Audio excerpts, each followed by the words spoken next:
Bueno, pues vamos con la segunda lección de este trimestre. Vamos a leer el texto para memorizar. La lección se titula Discipular mediante metáforas.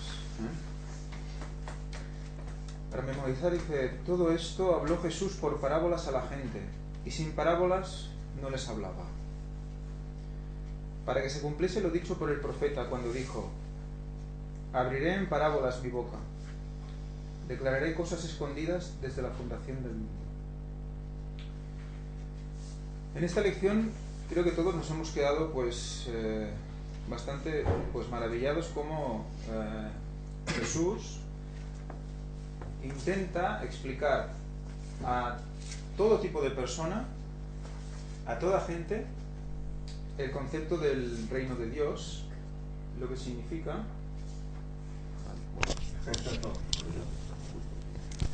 Estas son las cosas del directo.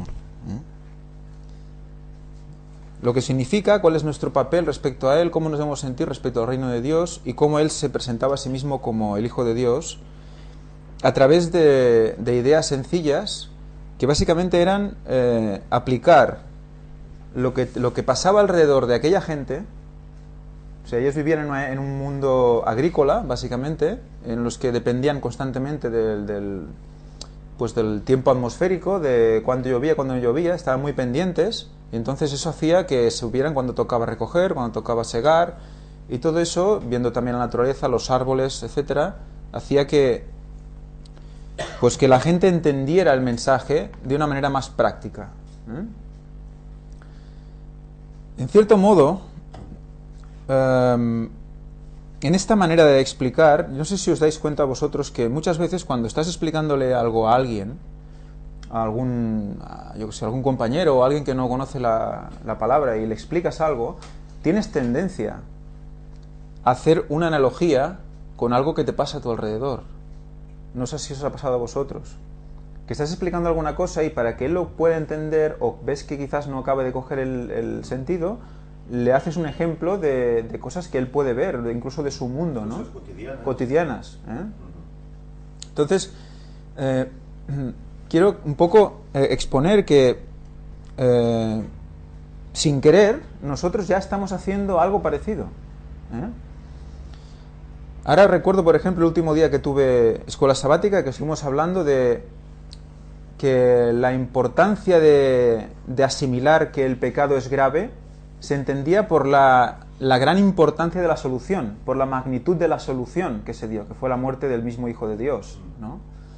Que decíamos que si alguien ves por ahí con una tirita, no sé si recordáis, yo recuerdo mucho porque me salió así y digo, mira, estuvo bien. Si veis a alguien con una tirita, creéis que tiene un mal pequeño, ¿no? Pero que si veis a alguien con un yeso y dices, ostras, aquel se ha roto un brazo, ¿no? Pues es una analogía que puede ser tonta, pero que rápidamente te da la idea de ¡pum! ¿No? Y no sé si en aquellos tiempos una escayola no creo que la tuviera muy clara. En cambio ahora le dices a un niño de 15 años, o un niño no, un chaval de 15 años, o le dices, oye, mira, que cuando la siega la siembra y cuando... ¿Cómo? ¿Cuándo tiene que venir la lluvia fuerte? ¿Cuándo hay que recoger? Yo abro la nevera y ahí tengo manzanas y tengo de todo, ¿no? O sea, es un poco adecuar el mensaje con los tiempos. Con la vida. Exacto. Claro, Jesús utilizaba las simbologías de los campos porque ellos eran agricultores y lo entendían perfectamente, pero claro, ya a la gente de la ciudad, si le hablas de estas cosas, se quedarán, bueno, ¿qué quieres decir, no? Y fíjate, como tú lo que has dicho, símbolos. Los símbolos, para que la gente los asumiera, los buscara, los entendiera, pero fijaros que son símbolos y parábolas que aunque pase el tiempo, todas las edades, todos los tiempos, lo pueden entender. Porque están asociados a la naturaleza. Están asociados a la naturaleza. La naturaleza es la que es, y ahí está. Hay unas estaciones que pasan durante cada año. Y hoy aún se siembra, aún se cosecha, claro, porque si no, no tendríamos pan ni tendríamos nada. Claro. O sea que eso está siempre, ¿no? Incluso las parábolas de reyes y criados, que ahora quizás nos queda como muy en la Edad Media, ¿no? Pero que allí está muy instaurado el hecho de que hubiera un rey o un amo con criados, ¿no? Sí. Bueno, no hace mucho era así también. Aquí había el propietario, ¿no?, de la finca, y tenía pues los masovers, y tenía los operarios que le trabajaban los campos. Sí, sí, Vale, sí. eran esclavos, ellos tenían su salario, Ujú. pero bueno, sigue esa tradición, ¿no? Y bueno, evidentemente, si empezamos a pensar en todas las parábolas y similitudes y asociaciones de cosas divinas a cosas terrenales, para que nuestras mentes limitadas lo puedan entender, es innumerable. Yo el que tengo más presente, evidentemente, es el del ciprés, ¿no? Por toda la temática.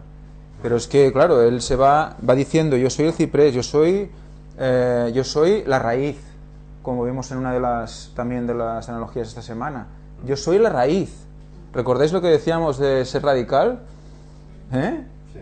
Pues si tú eres radical, estás ciñido a la raíz. Y si yo soy, la raíz es Cristo, pues ahí está, ¿no? Es muy interesante también esa analogía.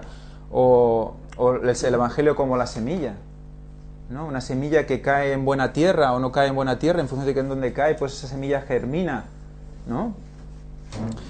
El alfa, la omega, también dice, ¿no? El principio y el fin. El principio y el fin. O sea, hay, bueno, innumerables. Y no solo él, sino también Pablo y Santiago y todos los que nos enseñan que todos los apóstoles y los seguidores de Cristo, para referirse, para hablar al pueblo, utilizaban cosas de la realidad de aquella gente.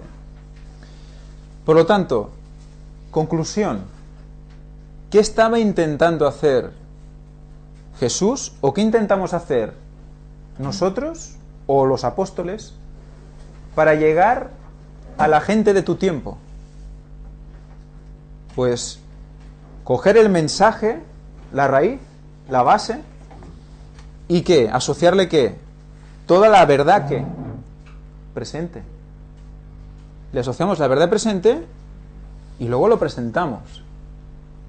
Porque de otro modo no se puede presentar. Es una verdad a medias, en el sentido de que no llega, no se presenta a Cristo. Hay un texto que lo tengo cogido en la charla que hice en la conferencia de la verdad presente, creo que es en esa. Un texto muy interesante, una cita de Elena White, que dice que no se está presentando la verdad en Cristo, no se presenta a Cristo, si con Él no se van presentando las realidades de ese tiempo. O sea, imagínate, es muy grave, ¿eh? O sea, viene a decir algo así, no recuerdo exactamente la cita, ¿vale? Pero viene a decir que si tú presentas solo a Cristo, pero no presentas lo que envuelve la verdad presente, junto con el mensaje de Cristo, no estás presentando a Cristo en sí mismo. Sí. Es como si presentaras la mitad de la cruz. Solo. Entonces, eso nos hace pensar muy bien o muy fuerte en cómo necesitamos estar preparados con lo que pasa a nuestro alrededor, entender lo que pasa a nuestro alrededor, para adjuntarlo al mensaje de la raíz y presentarlo junto, porque está unido. Asociarlo, sí, sí. ¿Y eso en resumen qué es? ¿Qué palabra resume todo esto? Profecía. Profecía. ¿Qué más actual que identificar el punto profético en el que vivimos, adjuntarlo a la imagen de Cristo, a lo que es Cristo en sí, al sacrificio, y presentarlo? Si no, no es, no se entiende, no llega, ¿vale? Y eso él lo hizo magistralmente, de manera constante, diciendo parábola tras parábola, porque decía que si no, la gente no entendía. Especialmente esto lo hizo en el camino a Emaús. Bueno, ya vimos la semana, bueno, hace 2 semanas, el camino de Emaús, como 11 kilómetros antes de llegar a ese camino, que decíamos que podía significar, pues como era manantial caliente, pues estaba muy ligado podía estar muy ligado a ese río de fuego, o a Eridanos, como vimos en las puertas dimensionales. Ese camino que debe de recorrer el cristiano, debe estar basado en reconocer unos símbolos que ya están expuestos en el Antiguo Testamento y que nos van a dar la clave para el tiempo del fin. Y eso no deja de ser también una metáfora, una parábola. Cuando en Apocalipsis te describen caballos y te describen cuernos y te describen mares y remolinos y vientos y torbellinos y todo eso es una simbología. No deja de ser una explicación de algo que tú conoces para explicarte cosas que quizás explicado de una manera muy concreta solo entendería una parte de una gente que vivió en el siglo I y que nosotros no lo entenderíamos nunca. En cambio, diciendo torbellino, lo entiende el del siglo I y lo entiende el del siglo XXI. Es la manera, es como un lenguaje universal.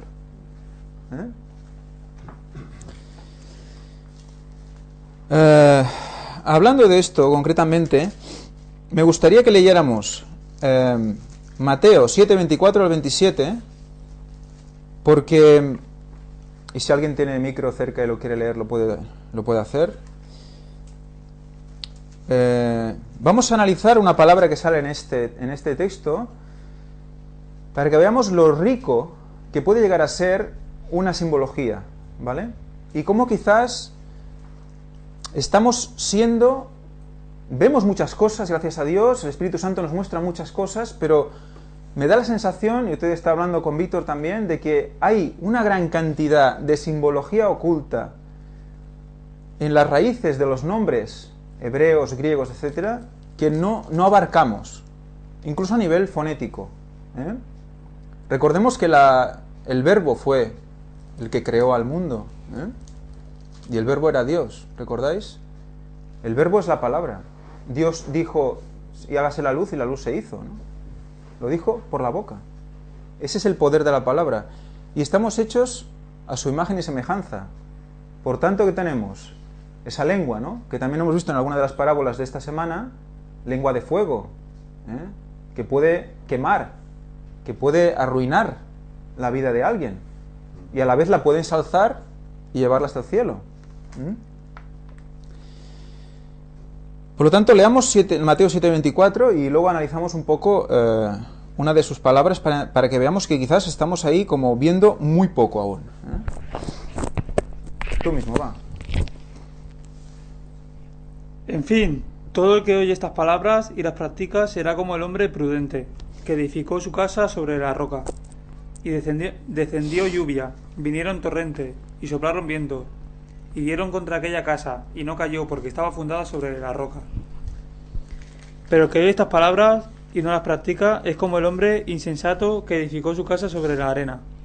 Y descendió lluvia, vinieron torrentes, y soplaron vientos, y dieron con ímpetu contra esa casa, y cayó, y fue grande su ruina.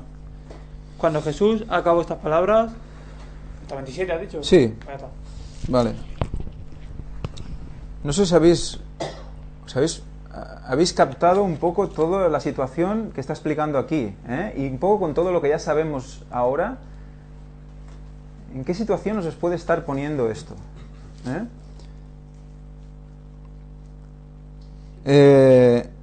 Hombre prudente, descendió la lluvia y vinieron los torrentes y soplaron los vientos, pero dice que su casa estaba sobre la roca. Recordamos cómo la simbología del ciprés respecto de Dios y del hombre es esa unión con la roca, son capaces de edificarse desde la roca y están enganchados a la roca y no se sueltan. Esa roca que es Cristo, ¿vale? Por lo tanto, nuestra raíz en la roca hace que venga, no nos va a mover. Pero fijaros, descendió la lluvia. Estamos afianzados y en ese momento desciende la lluvia. Y vinieron los torrentes, soplaron los vientos, embistieron contra aquella casa y no se cayó, porque había sido cimentada sobre la roca.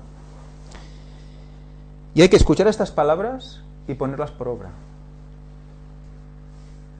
para que esa lluvia no nos arrastre. Entonces, sabiendo las connotaciones de la lluvia y lo que hemos más o menos dado alguna pista durante las puertas dimensionales, dije, ¿esta lluvia qué puede significar? Pues busqué en la Strong y me ponía lluvia. Vale, es lluvia. Ya está. Vamos a quedarnos aquí y no vamos a darle más. Pero por curiosidad mire las palabras que están justo más cerca de esa palabra. Las inmediatamente superiores y las inmediatamente posteriores. Que tienen la misma raíz fonética, aunque Strong no las relaciona. ¿De acuerdo? Entonces sale lo siguiente. Brojé es lluvia, pero brajos es breve tiempo. Vamos quedándonos con todos los conceptos para ver si es que soy yo que quizás pues estoy obsesionado con algunas cosas. Brefos, infante. Bronte, rugir, trueno. Brojos, tender lazo. Brugmos, crujir de dientes. Broma. Artículos de comida permitidos y prohibidos por la ley judía. ¿Vale? ¿Veis lo que engloba todo esto? Dices, bueno, entonces, ¿qué me estás diciendo? Que esa lluvia, que nosotros la hemos asociado ¿con qué? Muchas veces, con la segunda venida de Cristo. Resulta que viene en breve. Un infante. El infante vino como también en su primera vez como un niño. Bronte, rugir, trueno. Rugir como de león pone, ¿eh? Recordamos el león, ¿eh? Y cuando Dios diga su día y la hora, para la gente que no esté preparada será como un trueno, será una cosa abrumadora. No entenderán nada. En cambio, para los que entiendan, será como música celestial. Brojos, tender lazo. ¿Os acordáis de tender lazo del cazador? ¿Cuántas veces ha salido? Creo que hasta en Gilgal, en Galaad, muchas veces. Recoger a los suyos con un lazo, tender y llevárselos. Brugmos, crujir de dientes. ¿Cómo define la venida de Cristo para los que no lo esperan? Será como llanto y crujir de dientes. El tender lazo en este caso puede ser también para al revés. Al revés, ¿no? Para los que no. En manojos para ser quemados. Sí, señor. Y fijaros el último, porque broma. Artículos de comida permitidos y prohibidos por la ley judía. ¿Qué nos está diciendo? Porque son Que palabras en griego, ¿eh? Son en griego, ¿eh? ¿Qué nos está diciendo? Nos está diciendo que tenemos que estar pendientes de la alimentación, porque en ese día, si no estamos pendientes, esa raíz no va a estar fijada a la roca. Nos está diciendo que tenemos que estar pendientes de las normas de comida y de alimentación que nos marca la Reforma Pro Salud. Fijaros en una sola palabra, y ya os digo, os repito, quizás lo voy a exponer como una apreciación personal, porque evidentemente yo no lo sé todo, y esto, dices, otra casualidad, porque me ha pasado en otras cosas parecidas que aún no se han expuesto por esto, porque la Strong no lo relacionaba, pero justo en la raíz fonética tiene un significado que encaja perfectamente con todo lo que estamos haciendo alrededor de puertas dimensionales. Por lo tanto, no nos cerremos y estemos atentos, porque quizás haya tanta luz a surgir a través del estudio de las raíces fonéticas y del sonido de las palabras, de la voz, del poder de la palabra, que vamos a quedar, creo que sorprendidos, ¿eh? Muy sorprendidos. Y no es broma, ¿eh? Bueno, recordemos Fijaros. que esta es la forma de estudiar de quién. De los judíos. De los judíos. Los judíos hacen un estudio bíblico y el estudio bíblico consiste en coger cada palabra, buscar raíces y determinar lo que significa. Fijaros, hay pasajes bíblicos que no acabamos de entender muy bien por qué los judíos se enfadan tanto o se ponen de tal manera que lo quieren matar. Dices, porque le dice que fijaros en la viuda de Sarepta de Sidón, por eso lo persiguen y lo quieren asesinar. ¿Por qué diga eso? Porque había muchas viudas y solo la viuda de Sarepta fue visitada por Elías y ya se ponen todos contra él. Claro, era judío. Pero fijaros, como vimos que Sidón, vimos que Sarepta tenía su significado y como el tercer Elías tiene el significado que tiene. Por lo tanto, ellos vieron más, los escribas, que conocían a profundidad todos los textos y conocían el significado de las palabras, cabalistas, sabía lo que le estaba diciendo Jesús. Le estaba diciendo exactamente eso, que serían no elegidos. Y yo dije, ¿qué? ¿Que nosotros no vamos a ser elegidos? Con eso, con esa parábola, con esa cita, ya se cabrearon, se enfadaron de tal manera que a por él. Y él se escapó entre la gente. Y lo entiendes luego, cuando has analizado el significado de esa particularidad bíblica en ese punto concreto.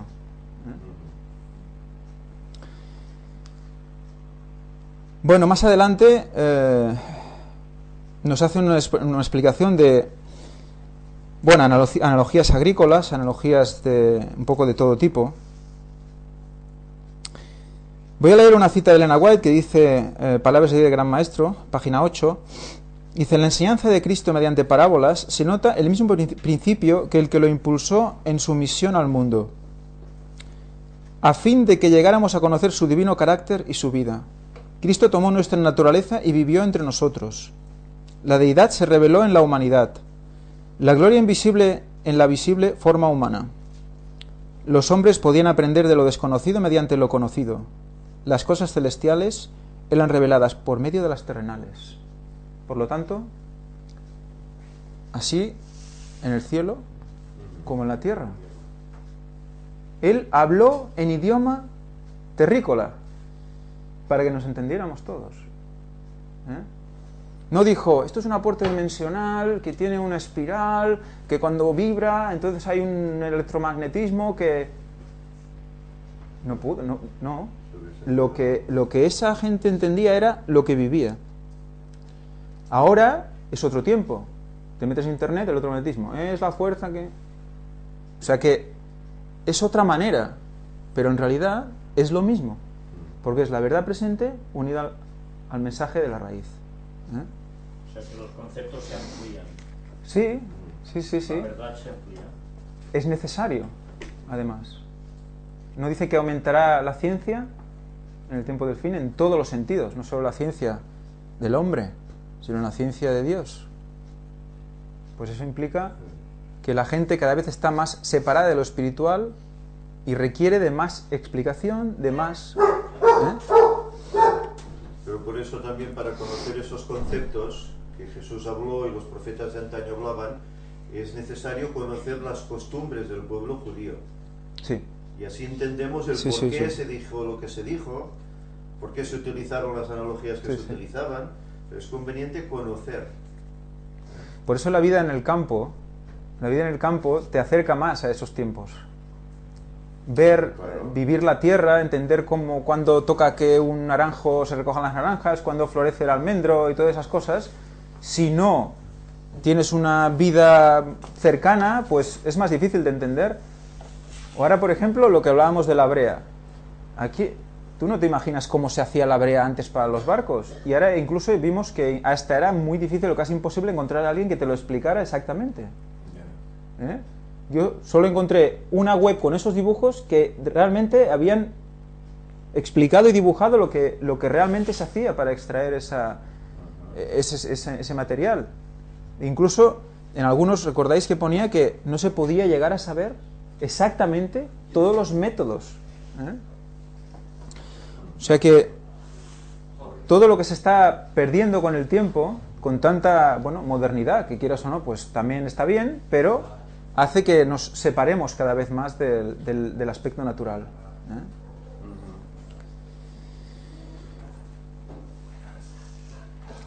Entonces, aquí hay una pregunta abajo que dice, en la parábola del sembrador Jesús habló acerca del engaño de las riquezas. ¿Qué quiso decir él? ¿Cómo pueden las riquezas engañar aún a los que no las tienen? Pues sí, hay pocos ricos en el mundo, ¿no? A nivel material, ¿no? Pero hay mucha gente que desea ser rica. Y nos afanamos en conseguir ciertas cosas para ser ricos de cosas humanas. ¿no? De lo material. Y ese afán también hace que pierdas el qué, el norte, ¿no? Pierdas la orientación, ¿eh? Entonces no te orientas.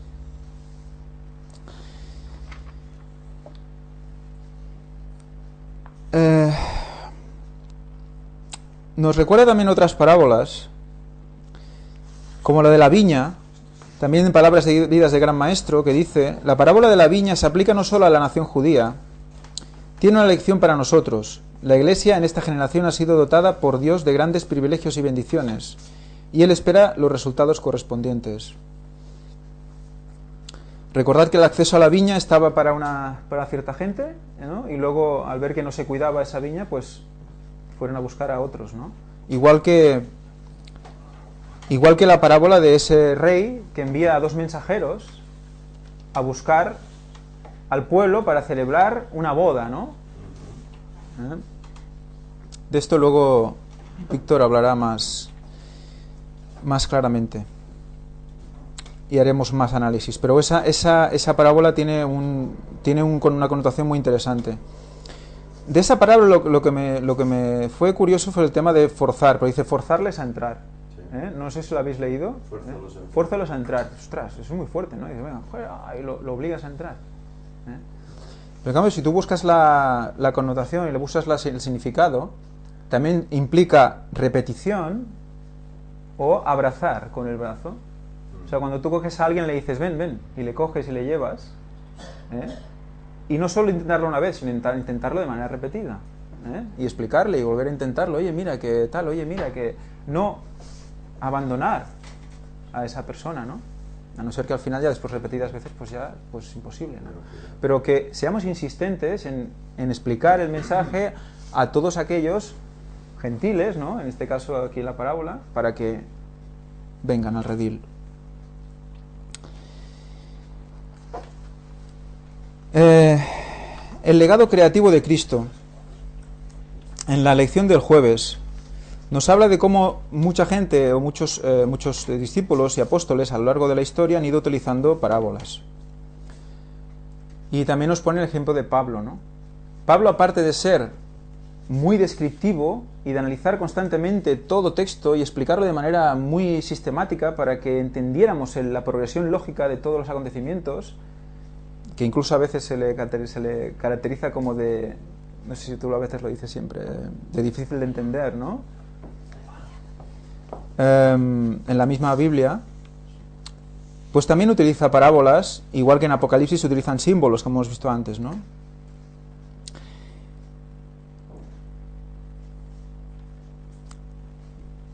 Aparte, aquí hace énfasis también en lo que decíamos antes, en lo que es el Apocalipsis. Hemos visto antes que el Apocalipsis también utiliza muchos símbolos, constantemente son símbolos, ¿no? Y que eso, pues evidentemente está dirigido al tiempo del fin para que todas las épocas entendieran su parte de verdad presente, extrayéndolo de cada uno de estos símbolos. Para acabar un poco me gustaría recordar la parábola, aquella en la que Pedro, ¿no? Creo que es Pedro, ve aquel lienzo que baja con todas las especies animales, ¿no? Y le dice Dios, mata y come, ¿no? Y había de todo, había reptiles, había todo tipo de cuadrúpedos, ¿no? Y que mucha gente pues ha asociado con que, mira, podemos comer de todo, ¿no? Y aquí, después, si seguimos leyendo en la parábola, al final nos explica cómo eso, porque el Pedro le dice, oye, yo no he comido nunca un animal inmundo, ¿no? Y dice, no, lo que yo he purificado, tú no vas a decir ahora que no es bueno, mata y come, ¿no? Pues si leemos más adelante, seguimos leyendo la parábola, luego hay una explicación, y se explica que eso simplemente son las diferentes personas, las cuales unas eran judíos y otras fueran gentiles, ¿no?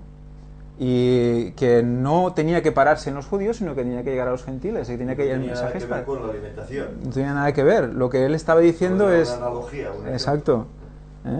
O sea, eso es, siempre me gusta recordar esta parábola porque es mucho más profunda que no solo eso, ¿no? No podemos buscar esa excusa para no entrar en lo que es la reforma pro salvo, ¿no? Y bueno, y para acabar, me gustaría leer la lección del viernes, que nos recuerda unos textos de Elena White. Dice: Jesús quiso incitar el espíritu de investigación. Fijaros, Jesús quiso incitar el espíritu de investigación. Ponía una parábola, ponía un símbolo, ponía algo, sí, para que la gente lo entendiera, pero a la vez para que investigáramos sobre ese símbolo. Sobre todo la gente que lo va a entender siglos después.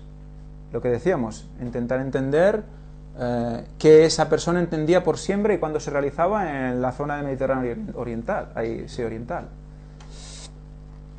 Trató de despertar a los descuidados e imprimir la verdad en el corazón.